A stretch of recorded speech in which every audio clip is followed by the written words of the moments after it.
Hello guys, तो क्या हाल चाल है आपका। I hope you all are doing well. तो गाइस, मैं आप सबसे एक रिक्वेस्ट करना चाहूँगा, प्लीज़ मेरे चैनल को सब्सक्राइब कर लो और साथ वाला बेल आइकन दबा लो, क्योंकि मैं देख रहा हूँ मेरी वीडियो में अच्छे खासे व्यू आ रहे हैं, पर आप मेरी वीडियो को ना लाइक करते ना सब्सक्राइब करते चैनल को। तो प्लीज़ गाइस, मैं आपसे एक रिक्वेस्ट कर रहा हूँ, मेरे चैनल को सब्सक्राइब कर लो और साथ वाला बेल आइकन दबा लो, क्योंकि मार्केट से जुड़ी सारी लेटेस्ट अपडेट मैं अपने चैनल में लाता हूँ। और गाइज, अगर आपको ये वीडियो इन्फॉर्मेटिव लगे तो जाते जाते एक लाइक जरूर करके जाया करो, क्योंकि मुझे इससे मोटिवेशन मिलती है और अच्छा अच्छा कंटेंट बनाने का। तो चलो गाइज, बिना टाइम वेस्ट किए अपने टॉपिक के ऊपर आते हैं। तो गाइज, जैसे डेट है 9 अक्टूबर 2024। आज हमने देखा मार्केट काफ़ी ज़्यादा वोलेटाइल थी। स्टार्टिंग में मार्केट थोड़ी वीक थी, पर एकदम 10 बजे के बाद मार्केट में अच्छी खासी रैली हुई, पर इन दी एंड फिर से क्लोजिंग दी ऑलमोस्ट 0.12% नीचे आके। तो गाइज, इसके पीछे एक रीजन है। आज आरबीआई की मीटिंग थी, आप सबको पता होगा, मैं आपको दिखा देता हूँ। यहाँ पर आप देख सकते हो, द इकोनॉमिक्स टाइम की वेबसाइट पे न्यूज आई है, जो कि 9 अक्टूबर 2024 10:59 की थी। और 10 बजे 10:15 इस मीटिंग का आउटकम निकला था। तो यहाँ पे लिखा, bank stocks NBFCs rally up to 4% after RBI changes policy stance. तो गाइज, आप सबको पता आरबीआई की आज मीटिंग थी, तो उन्होंने इन्फ्लेशन पे बात की, कुछ चेंजेस भी किए अपनी पॉलिसी में, और जो हमारी विड्रॉल ऑफ एकोमोडेशन पे रेटिंग थी उसको न्यूट्रल कर दिया आरबीआई ने। आप यहाँ पर देख सकते हो, shares of rate sensitive stock bank and NBFC rallied up to 4% on Wednesday morning after the Reserve Bank of India RBI changed its policy stance to neutral from withdrawal of accommodation earlier led by gain in financials। the Sensex also जब 500 points. तो guys, ये कारण था जो RBI की आज meeting की outcome निकली है, उसके कारण मार्केट में एकदम से रैली हुई थी। पर बहुत ज्यादा पॉसिबिलिटी है आप सबके पोर्टफोलियो आज अच्छा खासा रिकवर होके ही बंद हुए होंगे, क्योंकि शेयर्स में आज अच्छी खासी रैली थी। मार्केट चाहे एंड में डाउन आके क्लोज दी, पर आज पोर्टफोलियो लास्ट तक भी पॉजिटिव में ही थे। तो गाइज, इसी के साथ साथ मैं आपको न्यूज दिखा देता हूँ, जो कि बहुत इंपॉर्टेंट है आने वाले 2-3 महीनों के लिए, क्योंकि यही वो चीज है जो आने वाले 2-3 महीने में हमारी इंडियन मार्केट की पूरी दशा ही चेंज कर सकती है। आप देख सकते हो, द इकोनॉमिक्स टाइम की वेबसाइट पे न्यूज आई है, अक्टूबर 9 2024 2:15 की न्यूज है।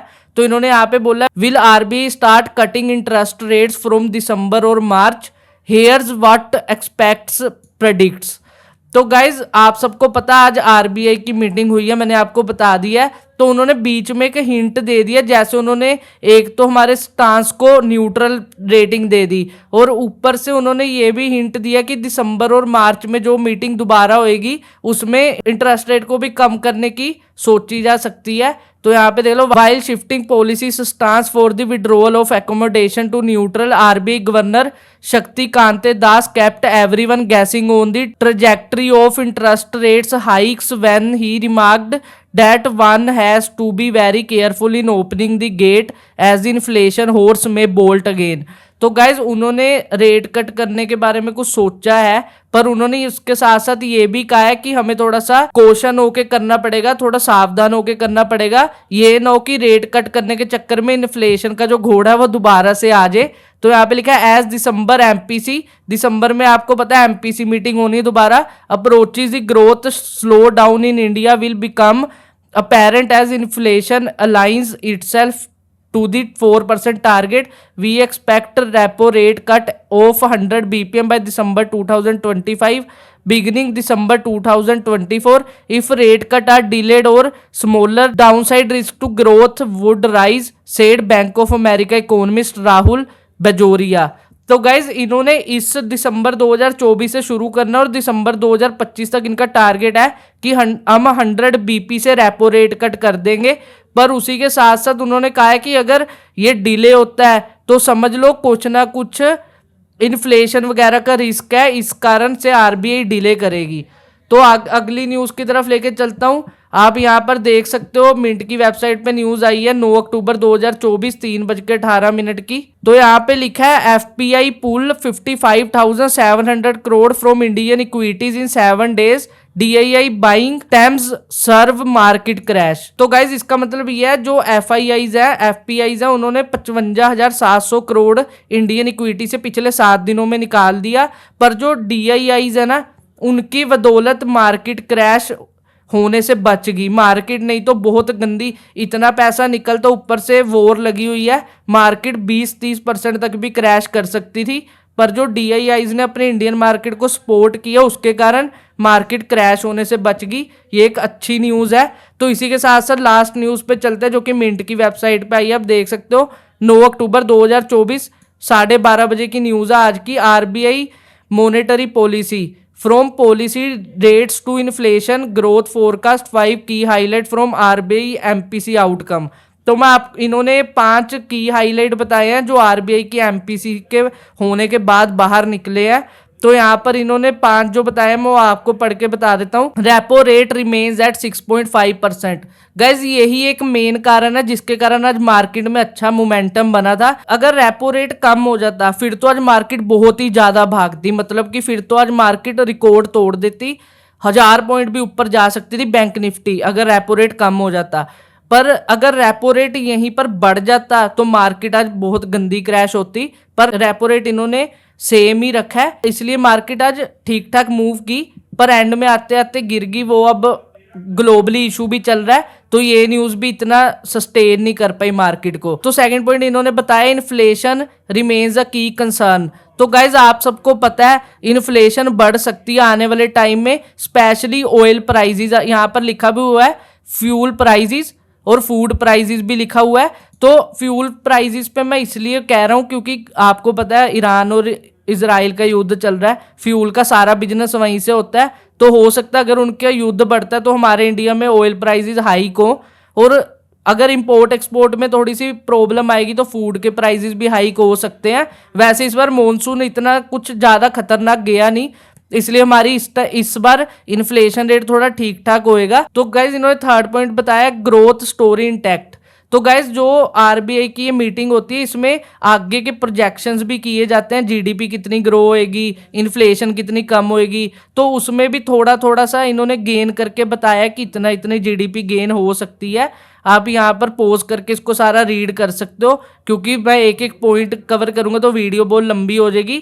पर मोटा मोटा इन्होंने बताया है जो Q3 फाइनेंशियल ईयर 25 है वहां पे GDP की जो फोरकास्ट है 7.4 है, जो कि पहले 7.3% थी, और जो Q4 है उसकी GDP ग्रोथ 7.4 कर दी है जो कि पहले 7.2 थी। तो गाइज ये सब इसी कारण भी थोड़ा इंटैक्ट आया। इसी के साथ साथ इन्होंने UPI की लिमिट भी इंक्रीज कर दिया। आप सबको पता है पहले हम जो हमारे गूगल पे ये वो चलते हैं जो छोटे UPI हैं उनमें सिर्फ हम 2000 रुपए सेंड कर सकते थे एक बार में, अगर हम गैलरी से किसी का बारकोड वगैरह लेते थे। अब उसकी लिमिट हो चुकी है 2000 से 5000, और जो प्रॉपर ट्रांजैक्शन लिमिट है वो 5000 से कर दिए 10,000। तो UPI लिमिट इंक्रीज होने के कारण आज UPI वाले शेयर्स में भी काफी अच्छी रैली हुई होगी, पेटीएम वगैरह में। तो अगला पॉइंट है highlight risk of unsecured loan. तो गाइज अनसिक्योर्ड लोन हर कंट्री का एक बहुत बड़ा मसला होता है। इसमें क्रेडिट कार्ड लोन भी आते हैं, इसमें मेनली होम लोन ये वो बिजनेस लोन ये नहीं होते, इसमें कंज्यूमर लोन होता है जो हम अपना सामान खरीदते हैं फोन वगैरह, क्रेडिट कार्ड का लोन भी होता है। तो इन सब चीजों का रिस्क रहता ही है, ये अनसिक्योर्ड लोन में ही गिने जाते हैं। तो उन्होंने बताया कि ये बढ़ सकता है आने वाले टाइम में, और ये बढ़ता जा रहा है। लोग सामान ले लेते हैं क्रेडिट कार्ड से पर उसके पैसे नहीं भर पा रहे हैं, तो ये एक मसला रहेगा आने वाले टाइम में। पर RBI ने इसके साथ साथ ये भी कहा है कि हम इसके लिए कुछ ना कुछ नेसेसरी जो एक्शन है वो ले रहे हैं। यहाँ पर लिखा है he said the RBI is closely monitoring the incoming information and will take measures as may be considered necessary. तो RBI ने कहा है हमारे पास सारा डाटा आ रहा है, इन्फॉर्मेशन आ रही है, और जो भी हमें मैयर लेने पड़ेंगे वो हम लेंगे, जो भी नेसेसरी होएगा। तो गाइज कंट्रोल थोड़ा कर लेगी RBI। तो ये मेन कारण थे जिसके कारण आज मार्केट में अच्छा खासी रैली भी हुई, और हमारे पोर्टफोलियो तो अच्छे खासे रिकवर हुए हैं। आपका पता नहीं, आप कमेंट करके बताना आपका कितना रिकवर हुआ। पर आज मेरा अच्छा खासा रिकवर हो गया, मेरा ऑलमोस्ट जितना पिछले कुछ टाइम में लॉस हुआ था वो सारा कवर हो गया। 2-3 हजार का ओवरऑल लॉस रह गया, वो भी आने वाले 1-2 दिनों में कवर हो जाएगा, क्योंकि मैंने बताया था PSU सेक्टर अभी कुछ दिन भागेंगे, क्योंकि हरियाणा में BJP की गवर्नमेंट बन गई है। और आप एक चीज मत भूलना, हरियाणा में गुड़गांव है, गांव हमारा सबसे बड़ा IT हब है। IT हब बन गया या बन रहा है, पर उसमें बहुत ज्यादा बिजनेस चलते हैं। तो ऐसी स्टेट्स में मेजोरिटी वाली गवर्नमेंट रहनी जरूरी है जो सेंटर में बैठी है, उससे अच्छा इंपैक्ट आता है, क्योंकि ये जो स्टेट्स होती हैं इनमें बिजनेस ज़्यादा होता है, तो सरकार को यहाँ पर अच्छे से काम करने का मौका मिलता है। तो चलो गाइज, ये इन्फॉर्मेशन थी इस वीडियो में जो मैंने आपको देनी थी। आई होप आपको ये वीडियो इन्फॉर्मेटिव लगी हो। अगर वीडियो इन्फॉर्मेटिव लगी तो वीडियो को लाइक जरूर करना और कमेंट करके बताना अगर आपको किसी और टॉपिक या स्टॉक पे वीडियो चाहिए, मैं आपके लिए बना दूंगा। तो चलो गाइज, अब हम मिलते हैं अपने नेक्स्ट वीडियो में, तब तक के लिए बाय, जय श्री राम।